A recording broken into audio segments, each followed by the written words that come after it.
எல்லாருக்குமே வணக்கம் நண்பா. நம்ம இன்னைக்கு இந்த வீடியோவில் வந்து MySQL அப்படின்னு டேட்டாபேஸ் சாஃப்ட்வேர் இருக்கு இல்லையா, அதை எப்படி டவுன்லோட் பண்ணி இன்ஸ்டால் பண்ணுறது அப்படின்ற விஷயத்த வந்து ஸ்டெப் பை ஸ்டெப்பாக பார்க்க போகிறோம். ஸோ நீங்கள் வந்து ஃபர்ஸ்ட் ஆஃப் ஆல் கூகுள் குரோம்குள்ளே போயிட்டு developer.mysql.com/download/installer அப்படின்ற அஃபிஷியல் வெப்சைட்டுக்குள்ளே போயிட்டீங்க அப்படின்னா உங்களுக்கு வந்து 2 வெர்ஷன் காட்டும். ஸோ உங்களுக்கு வந்து என்ன விண்டோஸ் வெர்ஷன் வந்து ஓகேவோ அதை வந்து டவுன்லோட் பண்ணிட்டீங்கன்னா ஒரு ஜிப் ஃபைலாக உங்களுக்கு வந்து வந்துடும். ஸோ அந்த மாதிரி நீங்கள் டவுன்லோட் பண்ணி முடிச்சதுக்கப்புறமா ஜிப் ஃபைலை வந்து அன்ஜிப் பண்ணி வச்சுக்கோங்க.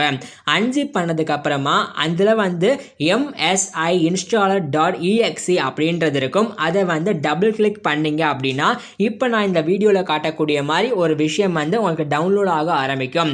ஸோ அது வந்து இன்ஸ்டால் ஆகி முடிகிற வரைக்கும் வெயிட் பண்ணிவிட்டு அதுக்கப்புறமா இன்ஸ்டால் ஆகி முடிஞ்சதுக்கப்புறமா செட்டப் இருக்கு இல்லையா, அதை வந்து பண்ண வேண்டியதாக இருக்கும் MySQL சாஃப்ட்வேருக்காண்டி. ஸோ நீங்கள் வந்து செட்டப் அப்படின்ற விஷயத்தில் வந்து ஃபுல் வெர்ஷன் அப்படின்னு இருக்கு இல்லையா, கீழே வந்து நான் செலக்ட் பண்ணியிருக்கேன் இல்லையா, அந்த மாதிரி install included MySQL product and features அப்படின்றத செலக்ட் பண்ணால் மட்டும்தான் உங்களுக்கு MySQL அப்படின்னு டேட்டாபேஸ் சாஃப்ட்வேரில் வந்து எல்லா ஃபியூச்சர்ஸுமே உங்களுக்கு ஈஸியாக கிடைக்கும். ஸோ அதனால் இந்த 3வது ஸ்டெப்பில் வந்து செட்டப் அப்படின்ற இடத்துல வந்து ஆட்டோமேட்டிக்காக ஃபுல் அப்படின்றத ரெக்கமெண்ட் பண்ணும் இல்லையா, அதை வந்து கிளிக் பண்ணி ஓப்பன் பண்ணுங்கள். அதுக்கப்புறமா அந்த ஸ்டெப்பில் உங்களுக்கு ஒருவேளை இன்ஸ்டால் ஆகலை அப்படின்னா உங்களோட சிஸ்டம் கான்ஃபிகரேஷன் வந்து அதாவது ரெக்குவயர்மெண்ட் வந்து மேட்ச் ஆகலைன்னு அர்த்தம். ஸோ ரெக்குவயர்மெண்ட் என்ன அப்படின்ற விஷயத்த வந்து கரெக்டாக பார்த்துட்டு அதுக்கப்புறமா இந்த ஸ்டெப்பில் வந்து எக்ஸிக்யூட் ஆர் நெக்ஸ்ட்னு கொடுங்க. ஸோ அந்த மாதிரி கொடுத்ததுக்கப்புறமா உங்களுக்கு ஆட்டோமேட்டிக்காக ஒரு சில சாஃப்ட்வேர் ஒரு சில ப்ராடக்ட் ரெக்குவயர்மெண்ட் வந்து உங்கள் சிஸ்டமில் கிடையாது. ஸோ அதனால் இந்த மாதிரி மிஸ் ஆன ரெக்குவயர்மெண்ட் வந்து நம்ம இதை டவுன்லோட் பண்ணி கண்டினியூ பண்ணலாமா அப்படின்றது கேட்கும். நீங்கள் எஸ் அப்படின்னு கொடுத்தீங்கன்னா என்னென்ன மாதிரி ப்ராடக்ட் வந்து இல்லை அப்படின்ற விஷயம் வந்து லிஸ்ட்டு காமிப்பாங்க. ஸோ இந்த ப்ராடக்ட் எல்லாமே தான் உங்களுக்கு வந்து உள்ளே இன்ஸ்டால் ஆக போகுது ஆட்டோமேட்டிக்காக. ஸோ அதனால் இந்த ப்ராடக்ட்லாம் இன்ஸ்டால் ஆக போகுது அப்படின்ற விஷயத்த வந்து இந்த ஸ்டெப்பில் வந்து தெரிஞ்சுக்கிட்டு இந்த 5வது ஸ்டெப்பில் வந்து கீழே எக்ஸிக்யூட் இருக்கு இல்லையா, அதை வந்து கிளிக் பண்ணுங்கள். நீங்களுமே ஃபுல் அண்ட் ஃபுல் அனலைஸ் பண்ணி பாருங்கள். ஓகேவா? ஸோ இப்போ வந்து நீங்கள் எக்ஸிக்யூட் கிளிக் பண்ணிட்டீங்கன்னா இந்த லிஸ்டான ப்ராடக்ட் எல்லாமே டிக் மார்க் வந்துருக்கு இல்லையா, அப்படின்னா என்ன அர்த்தம்னா இந்த மாதிரி MySQL லிஸ்ட் ஆஃப் ப்ராடக்ட்ஸ் வந்து இல்லாத ப்ராடக்ட் நம்ம சிஸ்டமில் வந்து இந்த ப்ராடக்ட் இல்லை ஆனாலுமே தேவைப்படுது அப்படின்னா இந்த சாஃப்ட்வேர் எல்லாமே பார்த்தீங்கன்னா டவுன்லோட் ஆயிடுச்சு, இன்ஸ்டால் ஆயிருச்சு அப்படின்றது காமிக்குது. ஸோ இந்த மாதிரி காமிச்சு முடிச்சதுக்கு அப்புறமா உங்களுக்கு வந்து ஃபுல்லாக இன்ஸ்டால் ஆகி முடிஞ்சிருச்சு அப்படின்னு அர்த்தம். அதுக்கப்புறமா configure of server and router இருக்கு இல்லையா, அதை வந்து கான்ஃபிகர் பண்ணணும் ஃபார் MySQL காண்டி. ஆனால் இப்போதைக்கு நீங்கள் ரவுட்டரை பார்த்தீங்கன்னா கான்ஃபிகர் பண்ண தேவையில்லை, சர்வரை மட்டும் கான்ஃபிகர் பண்ண போகிறீங்க ஃபார் MySQL அப்படின்ற டேட்டாபேஸ் சாஃப்ட்வேருக்காண்டி. ஸோ அதனால் கீழே நெக்ஸ்ட்னு இருக்கு இல்லையா, அதை வந்து கிளிக் பண்ணுங்கள். ஸோ அப்படி கிளிக் பண்ணும்போது மேலே டிஃபால்ட்டாக பார்த்தீங்கன்னா ஸ்டாண்ட் அலோன் MySQL சர்வர்னு இருக்கு இல்லையா, அதை வந்து கிளிக் பண்ணுங்கள். அதை கிளிக் பண்ணிவிட்டு நெக்ஸ்ட் அப்படின்ற பட்டனை வந்து கிளிக் பண்ணுங்கள். நல்லா கேட்டுக்கோங்க. இப்போதைக்கு MySQL பார்த்தீங்கன்னா சர்வரை வந்து இப்போ நம்ம கான்ஃபிகர் பண்ணுறோம், ரவுட்டரை வந்து கான்ஃபிகர் பண்ண தேவையில்லை இப்போதைக்கு. அதனால் ஸோ நெக்ஸ்ட் அப்படின்றத கொடுத்தீங்கன்னா ஆட்டோமேட்டிக்காக இப்போ நான் இந்த வீடியோவில் காட்டக்கூடிய மாதிரி TCP/IP அப்படின்னு செலக்ட் பண்ணிக்கிட்டு போர்ட் நம்பர் இருக்கு இல்லையா, அதையுமே நான் இந்த வீடியோவில் காட்டக்கூடிய மாதிரி ஒரு சில இன்ஃபர்மேஷனை கரெக்டாக பார்த்து நீங்களுமே இன்ஸ்டால் பண்ணும்போது இதை வந்து கரெக்டாக ஃபில் பண்ணிவிட்டு அதுக்கப்புறமா நெக்ஸ்ட்டுன்னு கொடுங்க. மேபி உங்களுக்கு டிஃப்ரெண்ட்டாக இருக்கலாம், ரெஃபர் பண்ணியும் பாருங்க.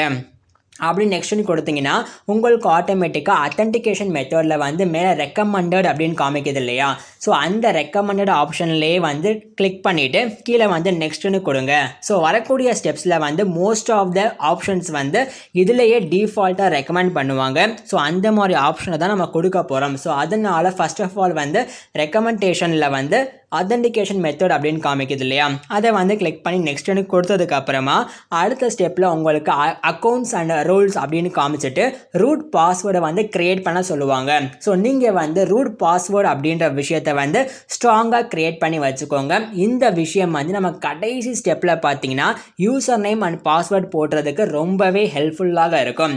ஸோ நீங்கள் வந்து இந்த இடத்துல MySQL அப்படின்ற டேட்டாபேஸ் சர்வருக்காண்டி ஒரு பாஸ்வேர்டு ரூட் பாஸ்வேர்டை வந்து கிரியேட் பண்ணி வச்சுட்டு நெக்ஸ்ட் அப்படின்னு கொடுத்தீங்க அப்படின்னா அடுத்த ஸ்டெப்பில் வந்து விண்டோஸ் சர்வீஸ் அப்படின்னு போட்டுட்டு ஆட்டோமேட்டிக்காக டிஃபால்ட்டாக செலக்ட் ஆகிருக்கும். ஓகேவா? அப்படி செலக்ட் ஆகலை அப்படின்னா இப்போ நான் இந்த வீடியோவில் காமிக்கிற மாதிரி இப்போ நான் செலக்ட் பண்ண ஆப்ஷனை வந்து நீங்களுமே செலக்ட் பண்ணால் மோஸ்ட்லி பெட்டராக ஒர்க் ஆகும். ஸோ இந்த மாதிரி விண்டோஸ் சர்வீஸ் அப்படின்ற இடத்துல வந்து இப்போ நான் போட்டிருக்க மாதிரி ஆப்ஷனை வந்து ஃபில் பண்ணிவிட்டு அதுக்கப்புறமா கீழே வந்து நெக்ஸ்ட் அப்படின்ற விஷயத்தை வந்து கொடுங்க. நீங்களுமே அனலைஸ் பண்ணி பார்த்துட்டு ஒரு ஸ்டெப்பாக பண்ணுங்கள். சரியா? ஸோ இப்போ வந்து நெக்ஸ்ட்டுன்னு கொடுத்ததுக்கு அப்புறமா உங்களுக்கு வந்து அப்ளை கான்ஃபிகரேஷன் அப்படின்னு காமிக்குது இல்லையா? அதாவது இந்த மாதிரியான ஃப்ரீ ரூல்ஸ் அண்ட் சாஃப்ட்வேர்ஸ் எல்லாமே வந்து திரும்பவும் உங்களுக்கு லேப்டாப்பில் இல்லை, பிசியில் இல்லை அப்படின்னா அது வந்து இன்ஸ்டால் ஆக போகுது அப்படின்றது அர்த்தம். ஸோ இப்போ வந்து கீழே எக்ஸிக்யூட்னு இருக்கு இல்லையா?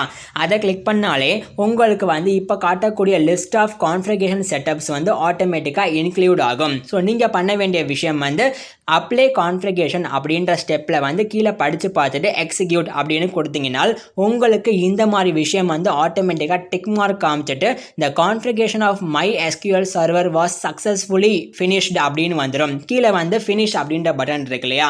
அதை நீங்கள் வந்து கொடுத்துக்கலாம். ஸோ இந்த மாதிரி ஸ்டெப்ஸை பண்ணி முடிச்சதுக்கு அப்புறமா 80% ஆஃப் இன்ஸ்டாலேஷன் ப்ராசஸை வந்து நம்ம பண்ணி முடிச்சிட்டோம் அப்படின்றதான் அர்த்தம் MySQL பொறுத்தளவுக்கு. ஸோ இங்கே வந்து பார்த்தீங்கன்னா ஒரு சில கான்ஃபிகரேஷன் வந்து ஆட்டோமேட்டிக்காக டிக் மார்க் ஆயிடுச்சு. இப்போ நம்ம ஃபினிஷ் அப்படின்னு கொடுத்தீங்கனால் அடுத்த ஸ்டெப்பில் வந்து ஒரு சில டிஃபால்ட் ஆப்ஷன் காமிக்கும். இதை வந்து நெக்ஸ்ட் அப்படின்னு கொடுத்துருங்க. அதாவது இது என்னதுன்னா ப்ராடக்ட் கான்ஃபிகரேஷன் இருக்கு இல்லையா? ஆல்ரெடி நம்ம இன்ஸ்டால் பண்ண product configuration, server and router configurations எல்லாமே வந்து செக் பண்ணிக்க சொல்கிறாங்க.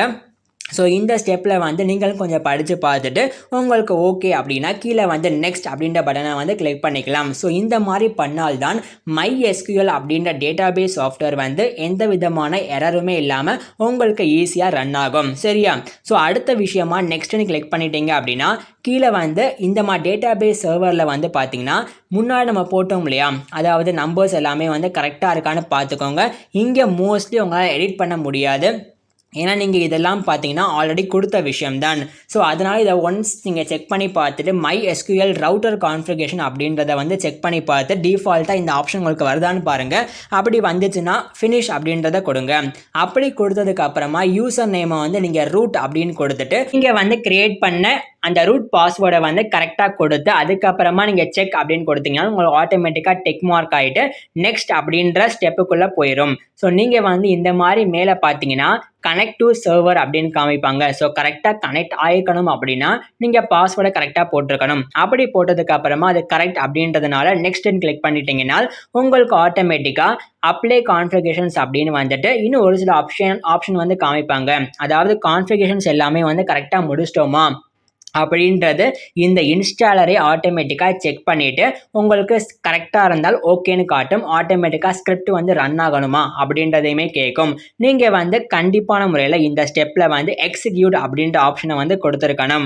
ஸோ இந்த ஸ்டெப்பு மூலயமா பார்த்தீங்கன்னா நம்ம வந்து கான்ஃபிகரேஷன் செட்டப்பை வந்து ஆட்டோமேட்டிக்காக இன்ஸ்டால் பண்ண போகிறோம். ஸோ எக்ஸிக்யூட் அப்படின்னு கொடுத்துட்டீங்க அப்படின்னா நெக்ஸ்ட் ஸ்டெப்பில் வந்து இது ஆட்டோமேட்டிக்காக டிக் மார்க் ஆகிட்டு இந்த configuration for sample and example was successfully click finish to continue அப்படின்னு கேட்குது இல்லையா? அதாவது கான்ஃபிகரேஷன் அண்ட் ஸ்கிரிப்ட் ரன்னிங்ஸ் எல்லாமே வந்து ஆட்டோமேட்டிக்காக சக்ஸஸ் ஆயிடுச்சு. இப்போ நீங்கள் ஃபினிஷ்னு கொடுத்தீங்கன்னா உங்களுக்கு வந்து அடுத்த ஸ்டெப்புக்குள்ளே கண்டினியூ ஆகும் அப்படின்னு சொல்கிறாங்க.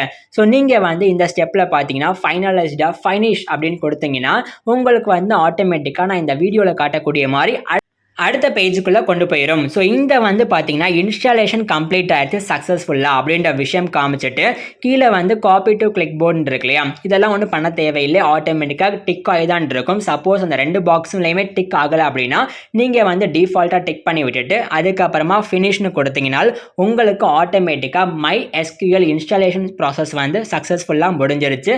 இப்போ நீங்கள் வந்து MySQL சர்வரில் போய் ஒர்க் பண்ணிக்கலாம். ஸோ நீங்கள் நார்மலாக MySQL அப்படின்ற சாஃப்ட்வேர் வந்து ஓப்பன் பண்ணிட்டு அதை வந்து நீங்கள் கமாண்ட் லைனில் வந்து டைப் பண்ணி பார்த்து ஒர்க் பண்ணியும் பார்க்கலாம். மேபி இந்த மாதிரி பண்ணும்போது சப்போஸ் ஏதாவது இஷ்யூ எரர் வந்தால் கூட கண்டிப்பாக கமெண்ட் பாக்ஸ் இருக்கு இல்லையா? அதில் என்ன மாதிரி இஷ்யூ வருது, என்ன மாதிரியான சிஸ்டம் ரெக்குயர்மெண்ட்ஸ் வந்து உங்களுக்கு செட் ஆகலை அப்படின்ற விஷயத்த வந்து கமெண்ட் பாக்ஸில் சொல்லுங்கள். மேபி அதுக்கு ஏதாவது வழிகள் இருந்துச்சுன்னா கூட நம்ம சேனல்லே அடுத்த வீடியோவாக உங்களுக்காண்டி அப்லோட் பண்ணுறேன். ஸோ இந்த மாதிரி நீங்கள் வந்து கரெக்டான விண்டோஸில் வந்து ரெக்குயர்மெண்ட்ஸை கரெக்டாக பார்த்து இன்ஸ்டால் பண்ணிங்கனால உங்களுக்கு வந்து ஆட்டோமேட்டிக்காக அது வந்து சக்ஸஸ்ஃபுல்லாக இன்ஸ்டால் ஆகிட்டு நீங்கள் MySQL அப்படின்ற விஷயத்தில் வந்து டேட்டா பேஸுக்காண்டி ஒர்க் பண்ணிக்கலாம். வேறு ஏதாவது டவுட் இருந்தால் கண்டிப்பாக கமெண்ட் பாக்ஸில் கேளுங்க. இந்த வீடியோ பிடிச்சிருந்தா ஒரு லைக் பண்ணுங்க. இந்த மாதிரியான சூப்பர் வீடியோவில் அடுத்தவங்களை பார்க்க போகிறது உங்கள் நண்பன் நாராயணன். தேங்க்யூ நண்பா, பை.